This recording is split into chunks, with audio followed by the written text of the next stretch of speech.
أنا مش شخص فضولي، بس اللي كنت بسمعه كل يوم من قبو بيت جارنا اللي قريب من أوضتي خلاني أترعب، وحسيت إن في حاجة هناك مش طبيعية بتحصل. من بره البيت يوسف كان شكله شخص عادي، بيت بسيط نضيف وما فيهوش أي حاجة غريبة. يوسف كان راجل في الستينات، دايما مهندم في شكله، هادي ومتحفظ. عمره ما اداني سبب ان اشك فيه، بس كان في حاجة غريبة كنت بحسها في عيونه. الاصوات بدأت تتكرر، صراخ، انين، كأن في حد محبوس وبيتعذب جوه البيت. في الاول كنت بحاول ابرر لنفسي يمكن يكون بيتفرج على افلام او بيسمع موسيقى، بس الصوت كان بدأ يتغير، كان بيتحول لصراخ مكتوم، كان مش طبيعي خالص. لحد ما في يوم قررت ان انا لازم اراقب الراجل ده واخد موقف. في البداية فكرت ان انا اتصل بالشرطة، لكن فكرت ما لقيتش عندي اي دليل اقدر امسكه عليه. علشان كده ما كانش عندي غير الحل التاني، وهو اني لازم اتحقق بنفسي. وفي يوم كنت مستني كالعادة يوسف يخرج من بيته بدري، كان متعود دايما يخرج يجيب حاجات من السوق ويتأخر بالساعات. وفي اليوم ده قررت ان انا لازم ادخل بيته بنفسي واتحقق واشوف ايه اللي بيحصل جوه. وفعلا تاني يوم الصبح استنيت لما يوسف خرج من البيت كالعادة، وقررت ان انا ادخل البيت. لما وصلت عند الباب كان مقفول، بس افتكرت ان كان في باب صغير كان موجود ورا البيت. لما زقيته لقيته فتح بسهولة. دخلت بحذر، البيت كان هادي ولا اي علامة على وجود اي حد. نزلت القبو، كنت بقرب خطوة بخطوة، وكل ما كنت بقرب كنت بشم ريحة عفن كانت مالية المكان، وكنت سامع صوت أنين كل ما قرب كان بيوضح. ولما وصلت فتحت الباب، كانت الدنيا ضلمة تماما.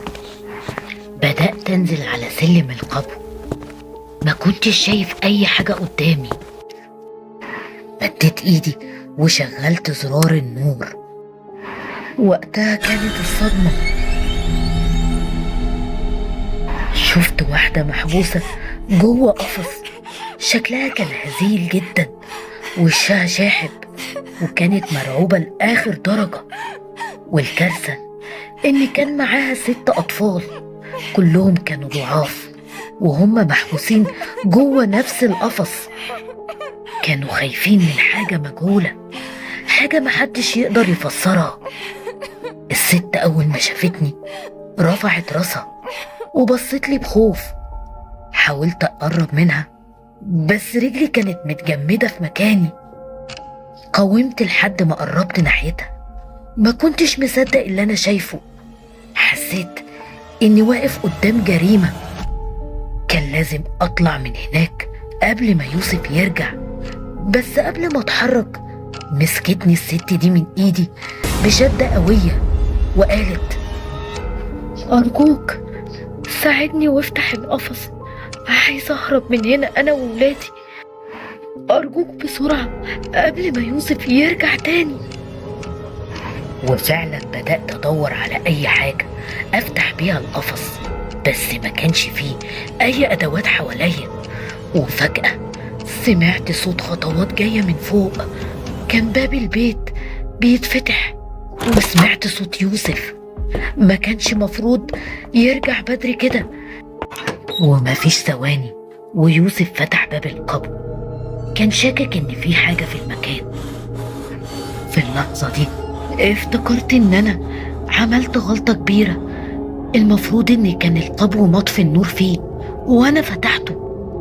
فكرت بسرعة ادور على اي حاجة استخبى وراها، وفعلا كان في مجموعة من الصناديق محطوطة فوق بعضها. جريت واستخبيت وراها. يوسف أخد باله إن الصناديق كلها مفتوحة، وكأن في حد كان بيدور على حاجة جوه القبر. وقبل ما يقرب ناحية الصناديق، في اللحظة دي الست صرخت بصوت عالي.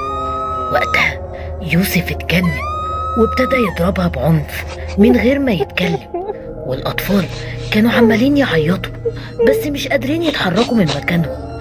أنا استغليت الفرصة وجريت ناحية السلم بسرعة. يوسف شافني وجري ورايا. استنى منك، كنت فاكر ان انا مش عارف انك كنت بتراقبني بقالك فترة.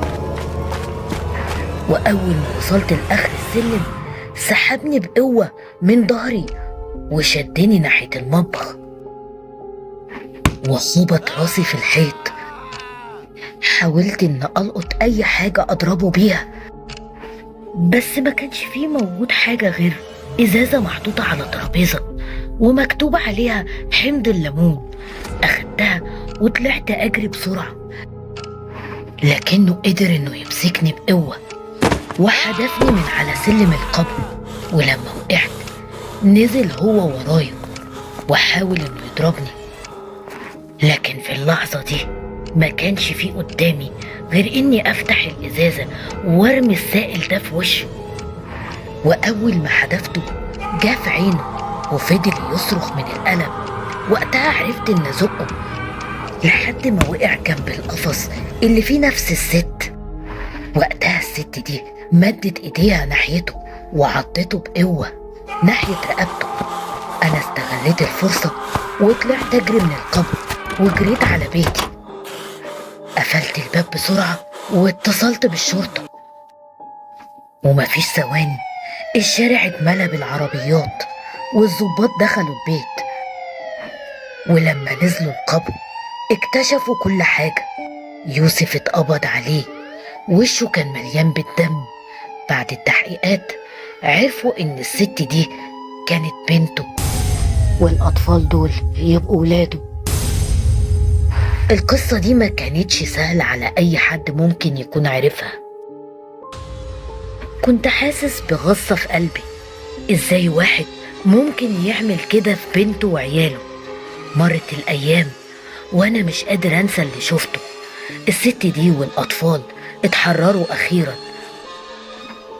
بس اللي شافوه عمرهم ما هيقدروا ينسوه أبدا. كنت دايما بفكر لو كنت اتصرفت بدري كانوا ممكن ينقذوا نفسهم من العذاب ده، بس برضو معرفش كنت هقدر أواجه يوسف لو اكتشفني ولا لأ.